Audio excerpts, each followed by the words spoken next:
Hi hello welcome to all. This is non spoiler review of Kannappa. Manchu Vishnu, ప్రీతి, మోహన్ బాబు, మోహన్ లాల్, శరత్ కుమార్, అక్షయ్ కుమార్, కాజల్ నటించిన చిత్రం కన్నప్ప.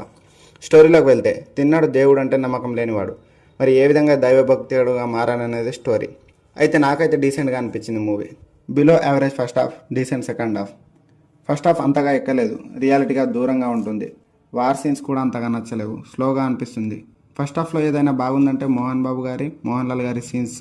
ఉన్న కొద్దిసేపు అయినా వాళ్ళ సీన్స్ బాగా వర్కౌట్ అయ్యాయి. ఇంటర్వెల్ పోర్షన్ బాగుంది. సెకండ్ హాఫ్ విషయానికి వస్తే ప్రభాస్ గారి ఎంట్రీ బాగుంది. ప్రభాస్ గారి క్యారెక్టరేషన్ చాలా బాగుంటుంది. ప్రభాస్ గారు ఉన్నంతసేపు విజువల్స్ పరంగా చాలా బాగా అనిపిస్తుంది. మ్యూజిక్ విషయానికి వస్తే పాటలు బాగున్నాయి, విజువల్ పరంగా కూడా బ్యూటిఫుల్గా అనిపిస్తాయి. బీజిఎం విషయానికి వస్తే లాస్ట్ క్లైమాక్స్లో బాగా వర్కౌట్ అయింది. మనకు కనెక్ట్ కావడానికి మ్యూజిక్ చాలా హెల్ప్ అయింది. మంచు విష్ణు గారి యాక్టింగ్ చాలా బాగుంది. చాలా రోజుల తర్వాత ఒక మంచి పర్ఫార్మెన్స్ ఉన్న పాత్రలో నటించాడు. క్లైమాక్స్లో తన నటనకు మంచి ప్రశంసలు అందుకుంటాడు. డైరెక్టర్ ముఖేష్ కుమార్